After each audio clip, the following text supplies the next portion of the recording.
G'day, welcome to Payitforward. Today I am welcoming you to a coffee morning. I'm here to answer all of your questions. Everybody jumped in and answered my invitation and you've given me a whole heap of questions. I hope I can get through many of them. I'm going to do my best. It might be a bit of a long video. We'll see how we go. I'm a little croaky. Forgive me for being a little croaky today.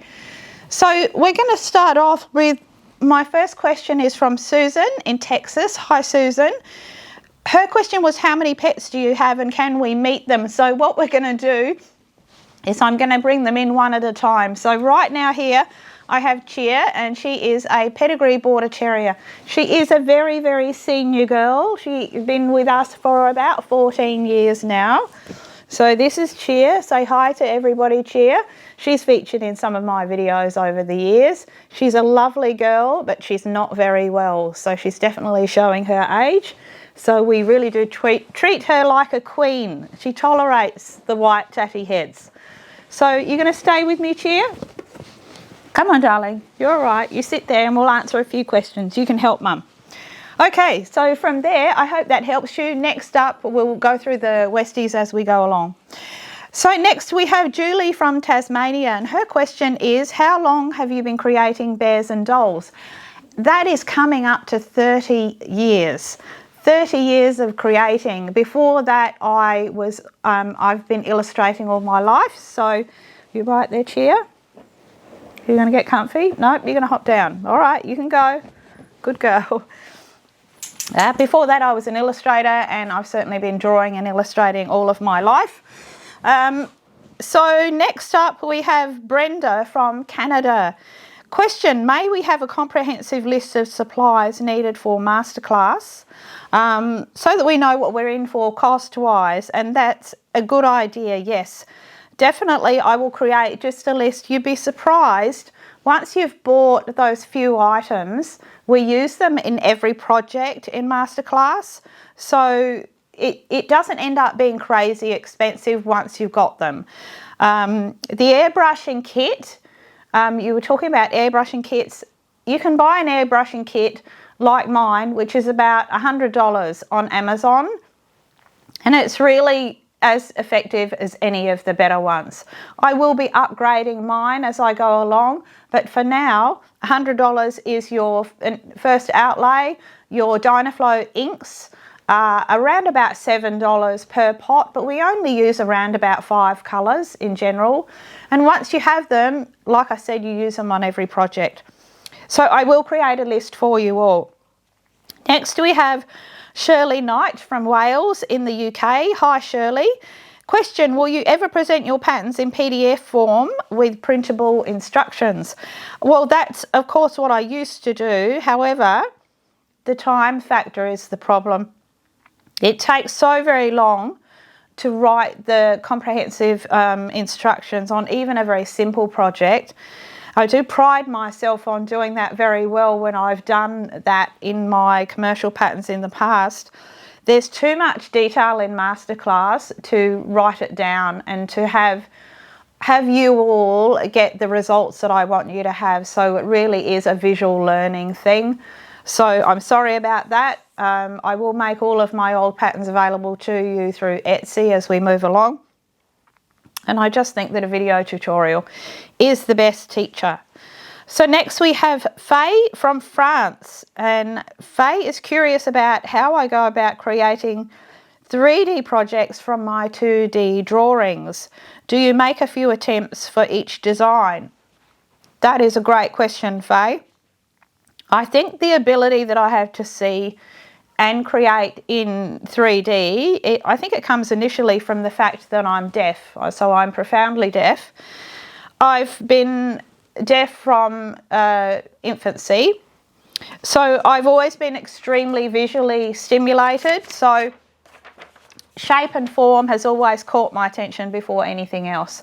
I'm probably more curious because of that about how those shapes come to be probably than most people. I sort of really, visualize, how did that happen and how can I make that happen? It just seems to be the way that my brain works.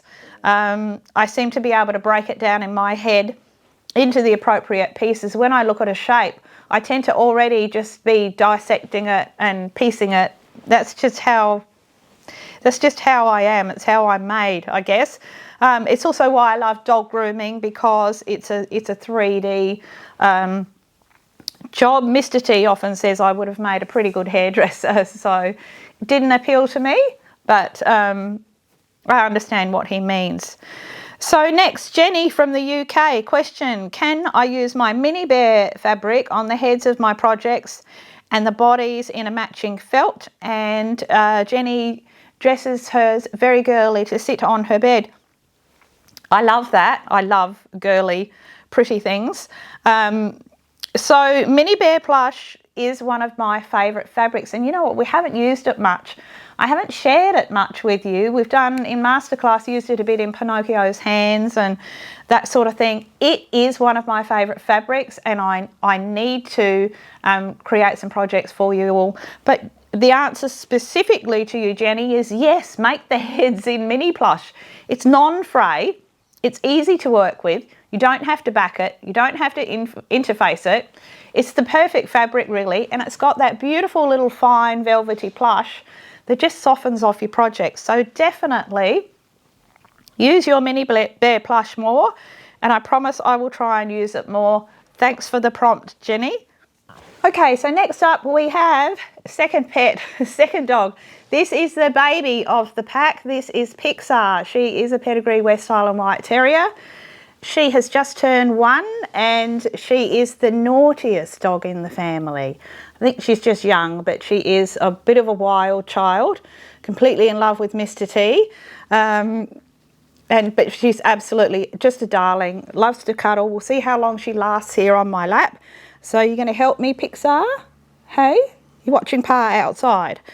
Okay, so next question comes from Mary. Mary, I don't know where you're from.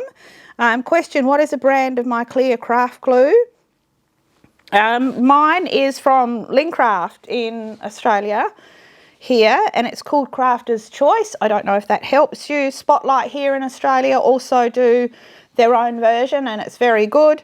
It needs to be a real gel-like consistency so that it doesn't seep into your fabric. So it's kind of trial and error. Can everybody help out if you are... Well, I don't know where you're from, Mary. If you let us know where you're from, everybody could jump on the Facebook page and suggest their favourites wherever they are in the world. Next, we have Leslie from Mobry in South Australia. Question, where are my boots from and my chair? Are you sitting nicely? You're taking off, are you? All right, you say bye. Off you go. Okay, so, and do I know a Valerie in South Australia? I do know a Valerie in South Australia. My daughter went to school with her daughter. Where are my boots from? My boots in my invitation video, they are by Alizalia Wang, and they are from Dolskill. And my chair is a custom-made Chesterfield, made here in Australia, that I had done specifically for, it was my one indulgence for my new room. And I was born in Adelaide in the northern suburbs, by the way, and I know Modbury very well, and I can't tell you why though. It's a tiny bit naughty. Mr. T and I, when we were first dating, there was a place called Modbury Heights, and it was kind of like a parking area. So that was a bit naughty, but that's how I know Modbury Heights. So I hope that answers your questions for you, Leslie. Next we have Linda from England. Question, did I go to art college or am I self-taught? And my answer is no, I did not go to art college. I barely finished high school. I finished high school halfway through what we call year 10 here. So I missed like 3 years of high school. I was born and raised in a religious cult, long story short. An extremist cult, and they didn't allow or encourage education, particularly in the arts or anything that they deemed sort of frivolous like that, or all-consuming, I think, was more the problem. So even though my teachers in school pushed for it and pushed for me to do higher education in the arts, because they spotted that I had some abilities, I was not allowed to. My parents forbade it and the church forbade it. So I'm completely self-taught. I've never had an art lesson in my life in anything outside of school. So Mr. T and I actually escaped the cult.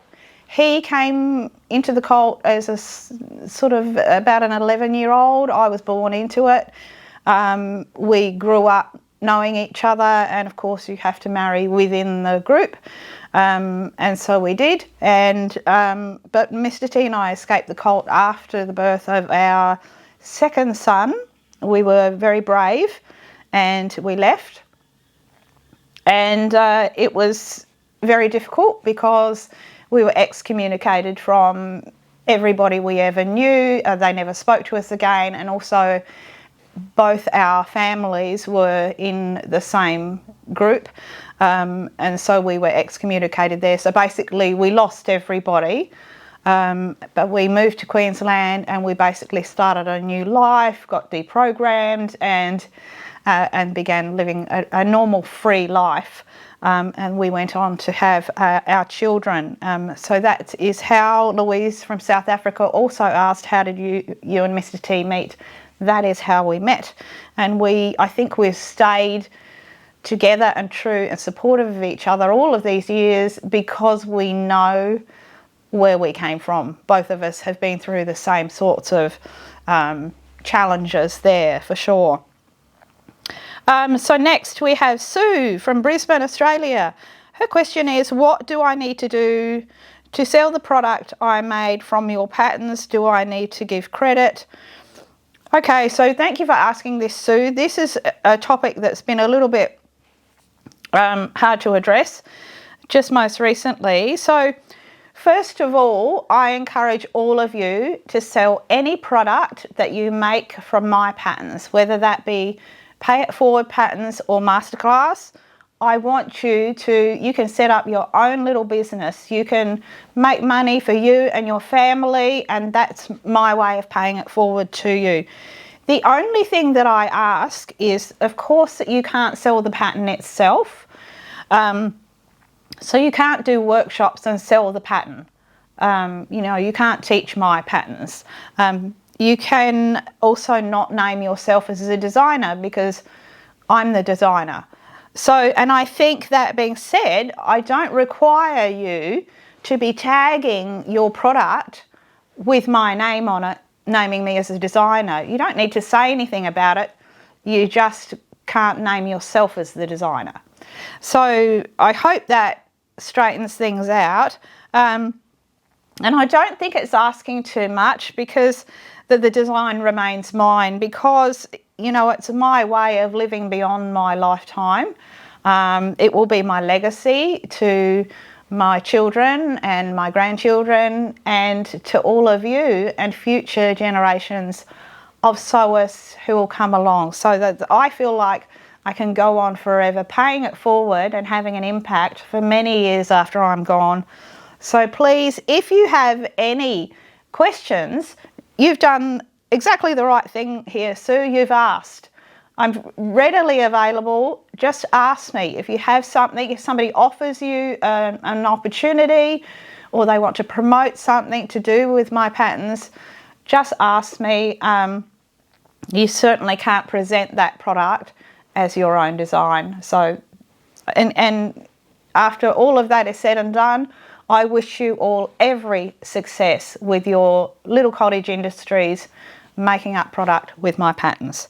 But just ask me, and I really appreciate the respect. Thank you so much. Okay, so Jenny from Melbourne, question, how far ahead do I plan my projects and where does my inspiration come from? Well, Jenny, I'm usually a few months ahead with a plan, and I create each Masterclass project the month leading up to the launch. There's a few reasons why I do that. I'm easily distracted. As an artist, I'm easily distracted by my own work. So flippity gibbet, Mr. T would call me. So I work on one project at a time, and I find I give it my all, and I think I get better results that way. I'm not torn 3 different ways, just putting everything into that one project. And that applies regardless of how complex or simple that the project is. That is just how I work. You may work a different way, whatever works for you. What am I, how do I get my ideas? I guess I've just got a very, very curious mind. I always have had as a child. You heard about my initial start in life. There wasn't a lot of room for, you know, chasing dreams and that sort of thing. So I think I lived a lot in my own head. So I hope that explains that. Kim from Leeds in the UK, Kim is, she made the roller skating giraffe. So that's how we know Kim. And Kim asked, can we see you machine sewing? And I've always thought that that would be very boring for you all.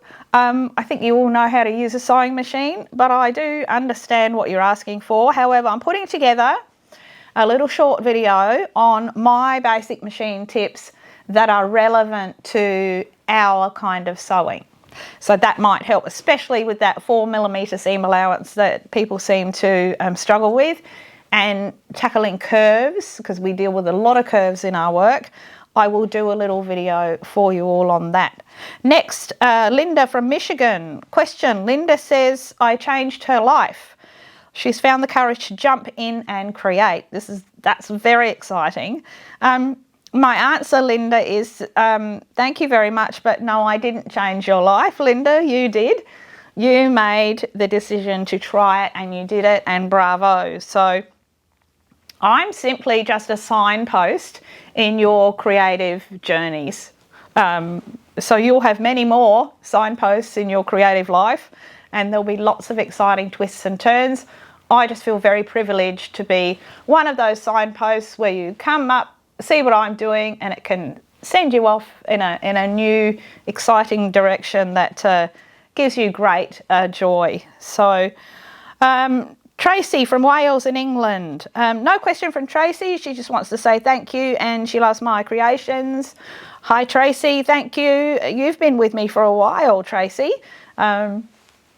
Right back from the start, so I really appreciate your support and I love seeing your makes. Okay, so the third member of our pack is Disney. This is little Disney. She is our first little Westie out of the two, and she's about 1.5. You're going to sit nicely. You can sit there. So she's a mama's girl, and she's very vocal, and she's a little bossy, but definitely an old soul. You're going to sit up nice and say hi? Good girl. So that's little Disney. Love of my life, this one. Okay, so next we have Heidi in the UK. So Heidi likes my chair too. Thank you, Heidi. And Heidi wants to know, are you planning more characters from Alice in Wonderland? She would like the caterpillar. So I'm just thinking all those shoes. I don't know whether I'm excited by that or absolutely daunted, but it's very tempting, and believe it or not, I've already done a sketch. I already have thought about doing this one.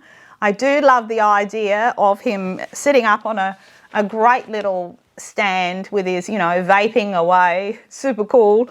So yes, very tempting, and I'll keep working on that sketch, and I'll certainly do my best to bring him to life for you, Heidi. So next we have Laurie from Buckeye in Arizona. How cool is that name? Is it cool where you live? Question, how did I get started in soft sculpture? Well, as I said, as a child, storybooks were my food, my absolute sustenance. I was obsessed with the idea of animals and dolls, characters, and them coming to life and so on. My father actually introduced me to Walt Disney and his world. In the very beginning, he used to bring home the Disneyland magazines from work. He worked next to a news agency, and he'd buy a Whizzer and Chips comic. Some of you in the UK might know that one. For my brother, I have one brother, and also a Disneyland comic for me. And so my love for Disney started right then.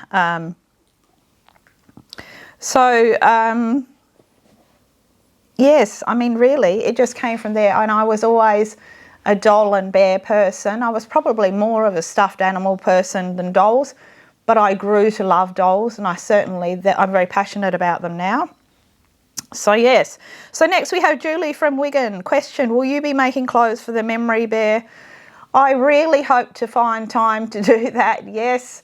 I have said before that I will do my best. Making clothes is not my favourite thing to do. I leave that to my daughters. But there are some key garments that we could do for sure. So hi to Leslie from Phoenix in Arizona. I just want to say hi, shout out to you, Leslie, and thank you for joining me. So next we have Jeanette from England. Question, could we please have a chimpanzee in Masterclass with a clay face soon? Do you mean this little guy or one like this one? I have this little guy. I'll be doing something like this. For this little size, you hop down, Disney, thank you.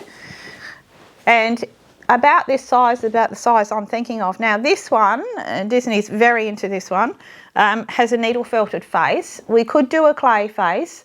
I think needle felted faces are slightly more user friendly for everybody. However, I've made them both. I prefer to sculpt a clay face because I can get more definition that way.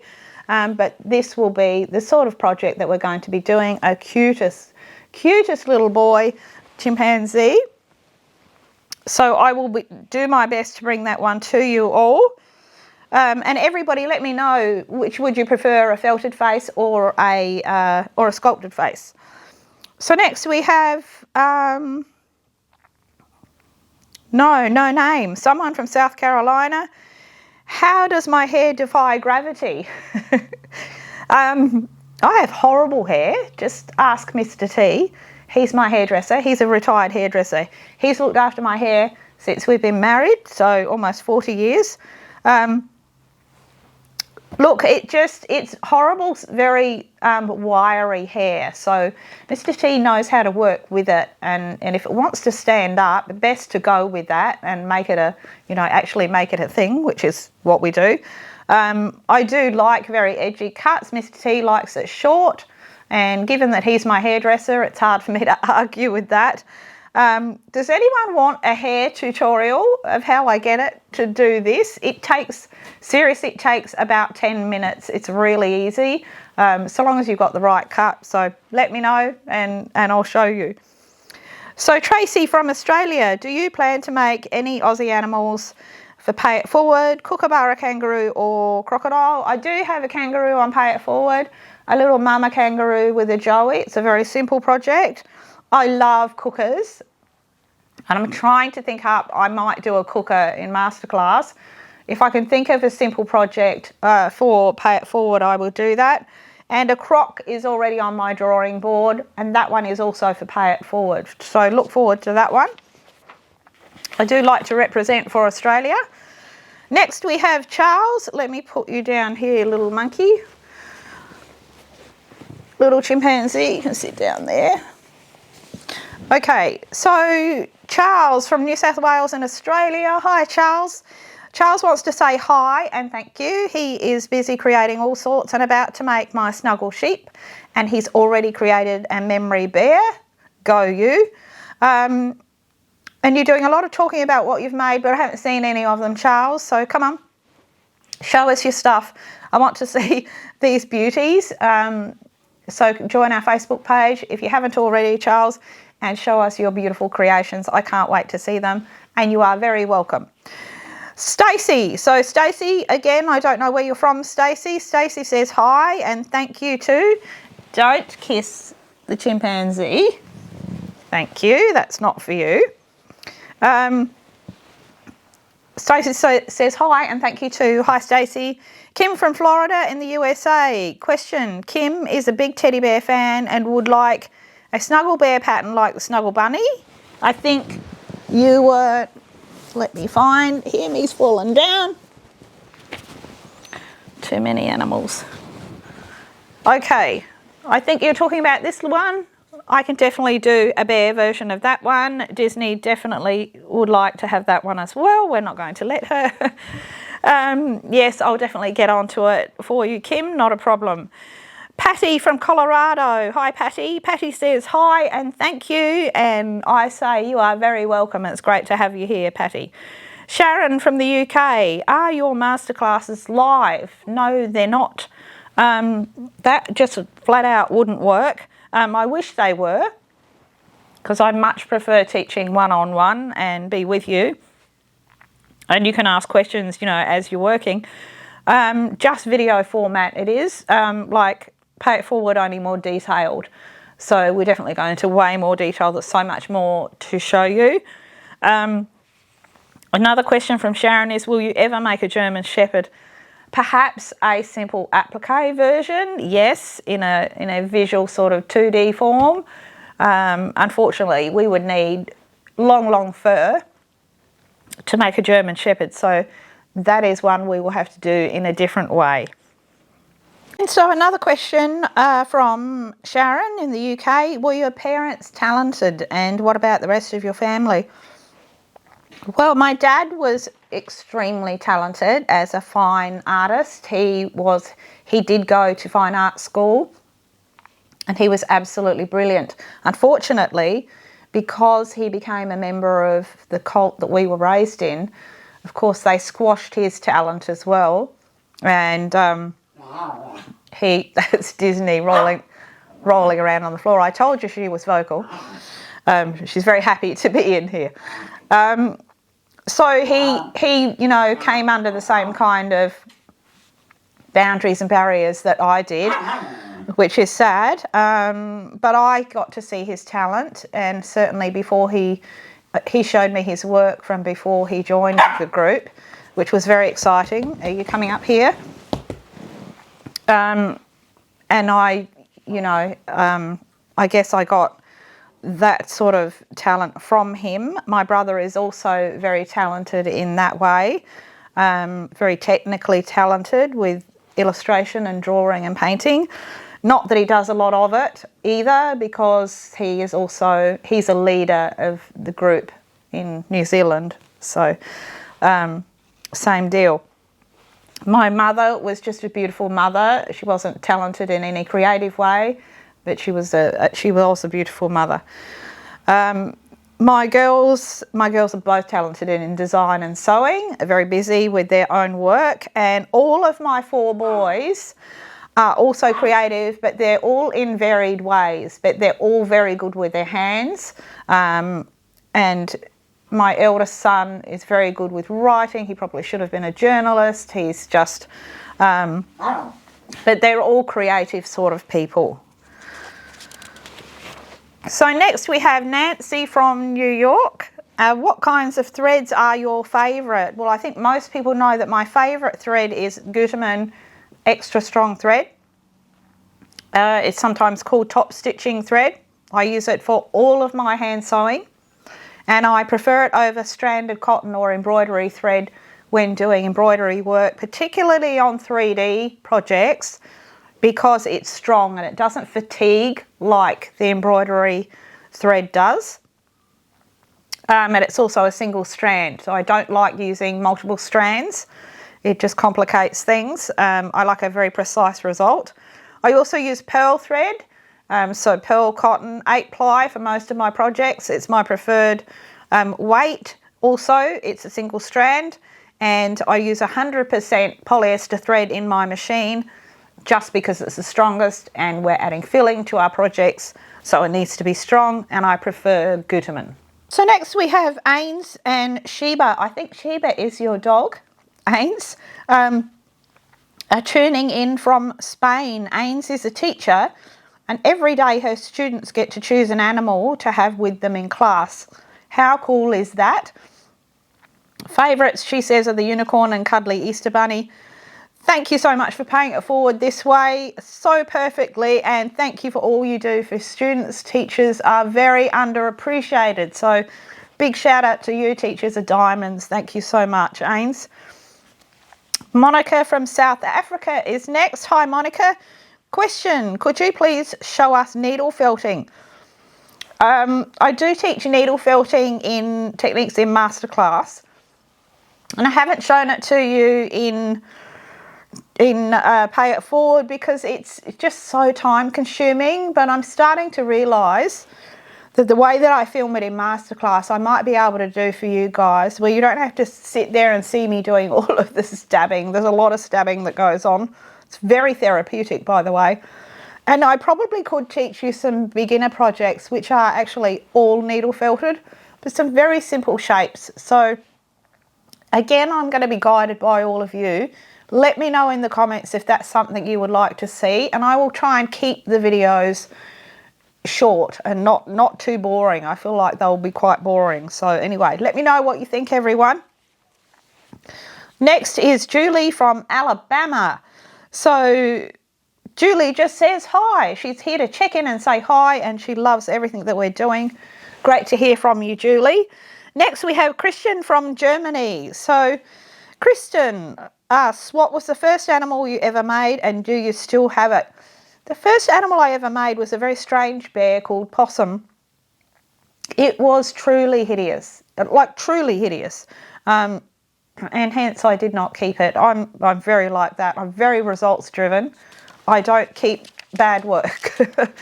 I don't want any evidence for people to see that it was that bad. So Danielle in the UK, question, when sewing the last stitch on my bear's nose, it can slip under the template. Any tips for that?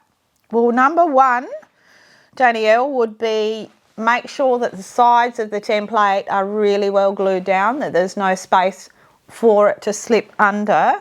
It's a very common thing, by the way. The other thing is, when you're adding that stitch, always remember to place your stitch. Don't just have the loop there and you're pulling it in and letting that stitch go wherever it likes.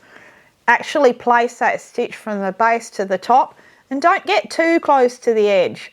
So come in a little on each, the bottom and the top, so that stitch is inclined to stay there. It's also another good reason for using a finishing gel.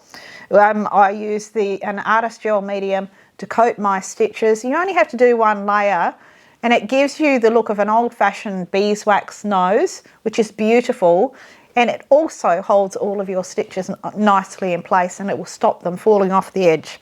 So I hope that helps. And also, if you do have that happen, and it's slipped and there's nothing you can do about it, if you've got a black nose, just touch it up with a black marker and you will hide that sort of space. So that's another thing you can do. Another question, will there be more jungle animals? And that certainly depends on finding the right fabrics. There's still a mission at the moment. Even in Masterclass, I'm not dealing with fur because it's just outrageously expensive for people. And it's also a case of it's not always available to everybody all around the world. So if I can get it, that's great, but maybe other people can't get a hold of it. So I'm all about giving you great results. I would never do something on my own using the best products just to show off my work. I want you to get those great results too. So, but I am thinking about a baby rhino because I could definitely do that.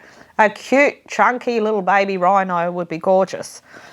So next we have Deborah from Kentucky in USA. Question, have I ever added epoxy sculpt to a dog's bottom? No. Nope, can't say I have. It's too expensive to put in a dog's bottom.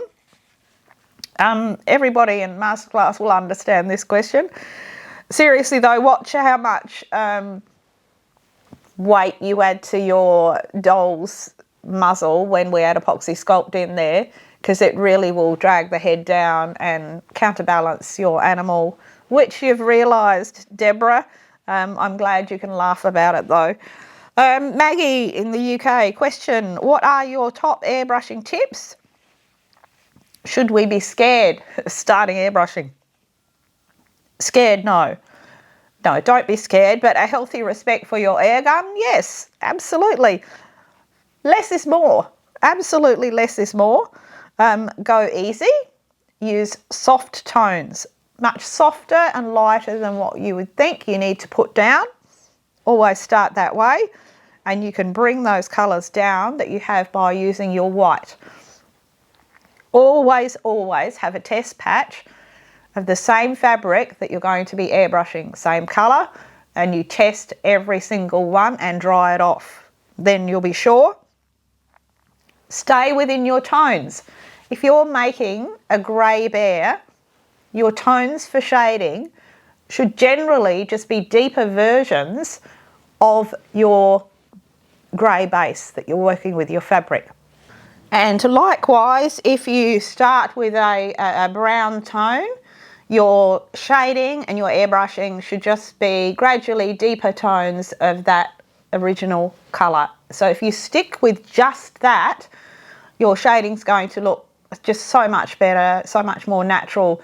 You don't take a brown bear and add blue colour shading, if you understand what I'm saying. You don't take a blue bear and do black shading. You take a blue bear and do a more subtle tone of what the blue already is, but there still needs to be some blue in it. So if you're working with warm tones, keep the shading warm. If you're working with cool tones, you keep the shading cool.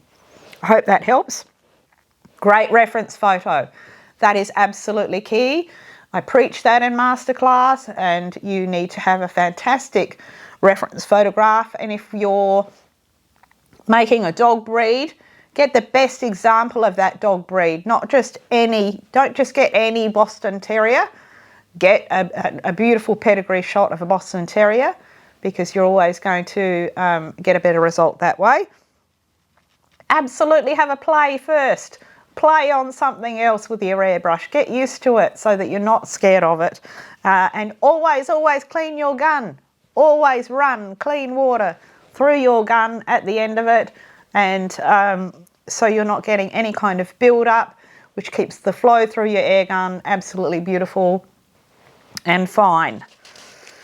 So what have we got next? Next we have Lisbeth from Denmark. Question: I find epoxy sculpt too expensive. Is there a way to work with air dry clay, or should I use Fimo instead? Answer: probably asking the wrong person about air dry clay. I have an absolute hatred for it. Throw it away. No, I can't say that. Keep it for other projects. The air dry clay, I think, probably makes great doorstops and that sort of thing. It's just not a refined clay. It's not an artist's clay by any means, and it's too wet. It'll seep into your fabric. It's not pretty at all. Definitely use your Fimo or Sculpey or polymer clay where you can. Substitute it. Of course, they have to go in the oven. They have to be heat set. That's why we use the epoxy sculpt. You can get different types of epoxy clay. You can get, I think it's called Milliput. Some people are using. They still end up to be about the same price. You just have to get a bit frugal with it and only use a tiny amount that you need. And you can also put your beads, glass beads, in the feet of some of our standing dolls to stop you having to use your epoxy sculpt. So there's ways around it. Or you can just sew a beautiful nose if you don't want to use the epoxy sculpt. Just sew a gorgeous nose. That's just as beautiful in a handmade collectible. So Jo from the UK says, hi to all. Hi Jo, she's a member of my Masterclass and shares her life with an Old English sheepdog called Anna. Hi Anna, are you watching?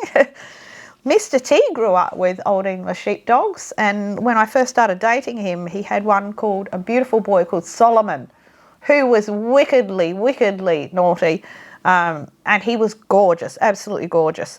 It's lovely to have you both here, Jo. I'm glad you're enjoying the channel. Charlene from the UK, question: would you please make a storybook dragon? I am working on it. I know I've said that before. I'm thinking now of something along the lines of Puff the Magic Dragon. It has to be storybook for me. It can't be fierce and nasty and clawed and scary, so I will do my best with that. Renee from the USA, question: do you see yourself travelling to the USA? I have travelled to the USA before. At the start of my bear making career, I actually travelled to Linda Mullen's show in San Diego, and the big show there. It's when I sort of first really started competing, and I did very well there. I loved coming over there. I was there on my own though. It was very daunting, flying with all of those animals in my boxes.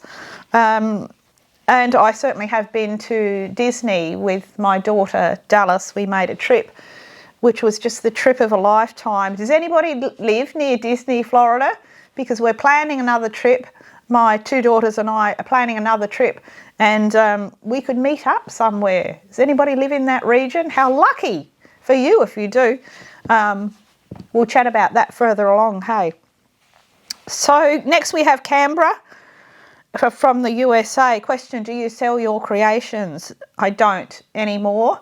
I actually made the change because I was making and selling, I was doing custom work, and I was supplying the toy shop. It's called the Toy Shop, a collectible store in the USA, and with my one-of-a-kind designs and very limited special editions.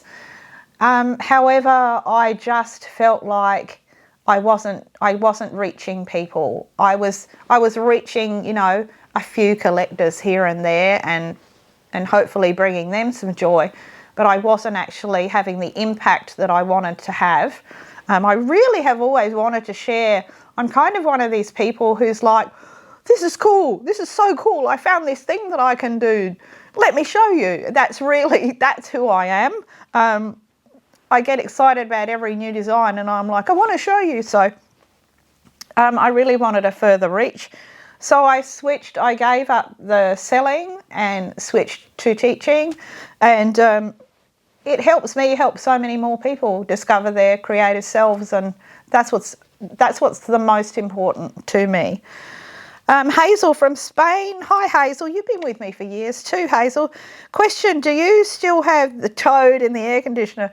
It's actually a green tree frog, a very rude green tree frog that we all ended up calling Jeremiah.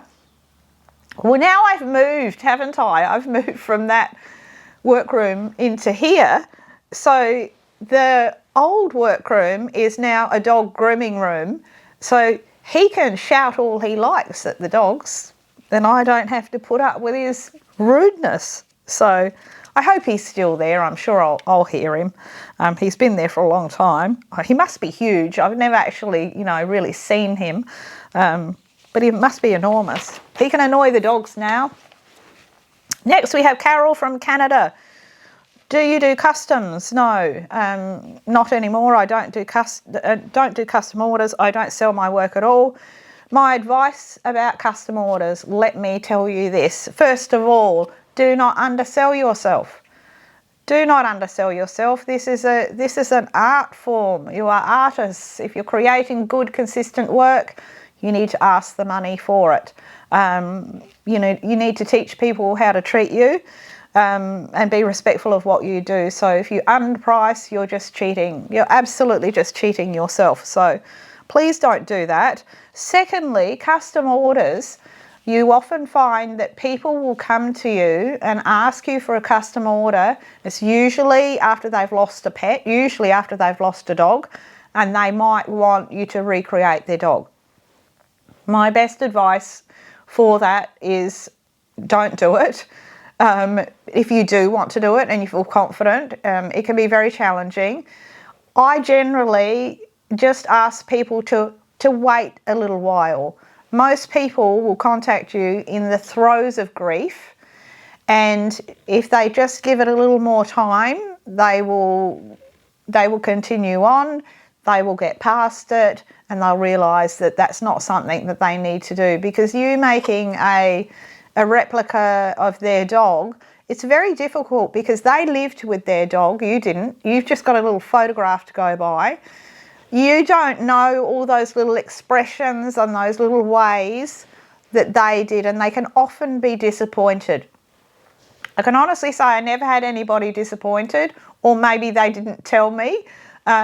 However, I think it's a lot of pressure. So be wary about going into that. If you do, I wish you well. Peggy from Ontario in Canada. How do you come up with your designs? I think as I said, I'm a very curious person, have a very active imagination.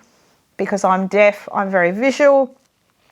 And I don't limit my imagination, don't put any boundaries on it. I just tell myself, you could make anything. You could make anything. And I also have a little nighttime trick that you can try. And trust me, I've tested this, it works. It's about accessing the other side of your brain. If you've got something you're working on or you want a new idea, just before you go to sleep, if you say audibly, out loud, you don't have to shout it, your partner might think you're weird, but if you just say out loud, I need to find a solution to my rabbit's ears. And then you don't think on it anymore, you go to sleep. What happens is your brain is just a computer. It operates just like a computer. What it will do is it will try and find an answer to your question. In your subconscious, it will work away. And then it will start throwing you suggestions. So when you wake up the next day, you'll find that you'll go, oh, I could do that with them. And you might dismiss that, and then you'll get, oh, there's another one. And I'm telling you, it actually works. If you're looking for just general inspiration, just say it out loud and then go to sleep. And your brain will do its job. It will work away. It will throw all sorts at you. Just be open to hearing it. It's a trick that has always worked for me. I use it all the time.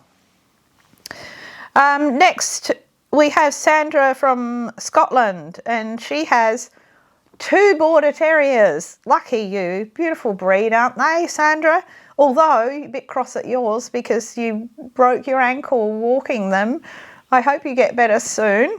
Little terrors they are. So question, do you have the husky pattern? Look, I do have it, but we can't do it because the fur is just too expensive. I can't even get it anymore. It was European faux fur. And I mean crazy expensive. And I needed 3 different colours and 3 different lengths. That was a one of a kind. Unfortunately, it will remain a one of a kind. Bear in mind, I've got to keep everything doable for everybody as a group. So next we have Ruth from Florida. Question, how many children and grandchildren do you have? Mr. T and I have 6 children and 5 grandchildren. That may change. I'm not sure. We will see. But yes, 6 children. We have 2 daughters and 4 sons. We had 4 sons, then 2 daughters. Very, very lucky. Very, very blessed for sure.